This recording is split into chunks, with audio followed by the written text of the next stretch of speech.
आज हम बात करेंगे पनिशमेंट्स के बारे में। तो जो हमारा बीएनएस है उसके चैप्टर 2 में हमें देखने को मिलती है 6 टाइप ऑफ पनिशमेंट जो कि दी गई है सेक्शन 4 में।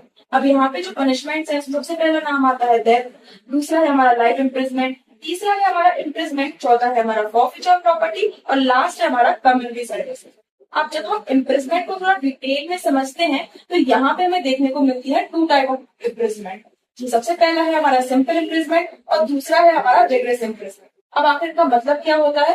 जो सिंपल इम्प्रिजमेंट है वो दी जाती है माइनर ऑफेंसेस में, मतलब कि ज्यादा सीरियस नहीं होते, नॉन सीरियस ऑफेंसेस में दी जाती है और यहाँ पे हार्ड लेबर इंक्लूड नहीं होता है। दूसरा है हमारा रिग्रेस इम्प्रिजमेंट जो तब दी जाती है जब कोई व्यक्ति कोई सीरियस ऑफेंस करता है और यहाँ पे हार्ड लेबर इंक्लूड होता है। उसके बाद जब हम लाइफ इम्प्रिजमेंट के बारे में बात करते हैं तो जब भी आप इसको पढ़ें उसके साथ सेक्शन 6 और सेक्शन 5 को भी हमें साथ में पढ़ना चाहिए, इसको और बेहतर तरीके से समझ कर। यहाँ पे जो सेक्शन 6 है वो बात करता है कि जब भी किसी व्यक्ति को लाइफ इम्प्रिजमेंट दी जाती है तो उसको एज अ 20 ईयर्स कैलकुलेट किया जाएगा, मतलब कि उस व्यक्ति को 20 साल तक की सजा दी जाएगी। वहीं पे जब सेक्शन 5 को अच्छे से पढ़ें तो यहाँ हमें देखने को मिलता है कम्यूटेशन, मतलब कि जो स्टेट गवर्नमेंट है उसके पास पावर है कि जो प्रिजनर है जिसको सजा दी गई है उसकी बिना कंसेंट की उसकी जो इम्प्रिजमेंट है उसको कम किया जा सकता है, कम्यूट करा जा सकता है। ये हमें सेक्शन 5 के अंदर में देखने को मिलता है। इसके बाद आता है हमारा फॉरफीचर प्रॉपर्टी। इसका मतलब होता है जब्त करना, मतलब कि जो प्रॉपर्टी आपने किसी ऑफेंस को करने में या फिर किसी ऑफेंस को करके रिसीव की है उस प्रॉपर्टी को जो कोर्ट होता है जब्त कर लेता है। इसके बाद आता है हमारा फाइन, जिसका मतलब होता है जुर्माना। अब अगर आपने कोई ऑफेंस किया है जिसके लिए हमारे कानून के अंदर कोई जुर्माना दिया गया है तो आपको उसको देना होता है। अगर आप उसको नहीं देते हैं तो आपको डिफॉल्ट इम्प्रिजमेंट दी जाती है।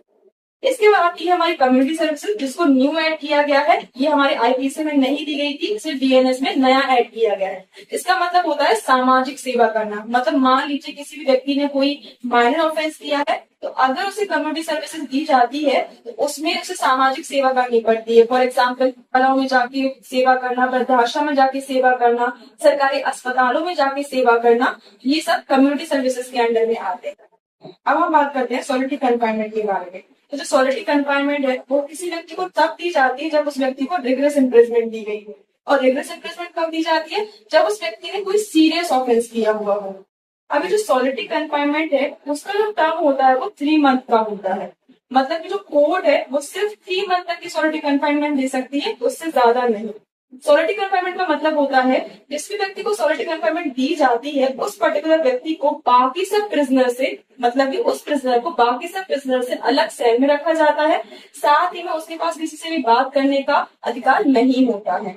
अभी जो सॉलिटरी कन्फाइनमेंट है जिसका टर्म 3 मंथ का होता है उसको भी पैटर्न से फॉलो किया जाता है, मतलब कि किसी व्यक्ति को अगर 6 मंथ तक की सजा मिली है तो उसको 1 मंथ की सॉलिटरी कन्फाइनमेंट दी जाएगी और अगर 6 मंथ से लेकर 1 साल तक की सजा दी गई है तो 2 मंथ की मिलेगी और अगर 1 साल से ज्यादा की दी गई है तो 3 मंथ की मिलेगी। साथ ही में जो सॉलिटरी कन्फाइनमेंट है उसके एग्जीक्यूशन को लेकर भी हमें एक पैटर्न को फॉलो करना पड़ता है, मतलब कि अगर किसी व्यक्ति को 3 मंथ से कम की सजा मिली है तो जो उसका सॉलिटरी कन्फाइनमेंट होगा उसको 14 डेज के हिसाब से कंप्लीट करेंगे और अगर उस व्यक्ति को 3 मंथ से ज्यादा की सजा मिली है जो भी इस पैटर्न के हिसाब से उसकी सॉलिटरी कन्फाइनमेंट का टर्म होगा उसको 7 डेज के हिसाब से हम कंप्लीट करते हैं।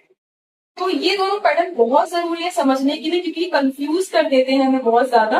अब नेक्स्ट आप कौन सा टॉपिक समझना चाहेंगे मुझे कमेंट में बताएं, साथ में आपको मेरे पढ़ाने का तरीका कैसा लगा मुझे कमेंट में जरूर बताएं और नेक्स्ट वीडियो में हम बात करेंगे ऐसे इम्पोर्टेंट टॉपिक के बारे में। तब तक के लिए बाय बाय।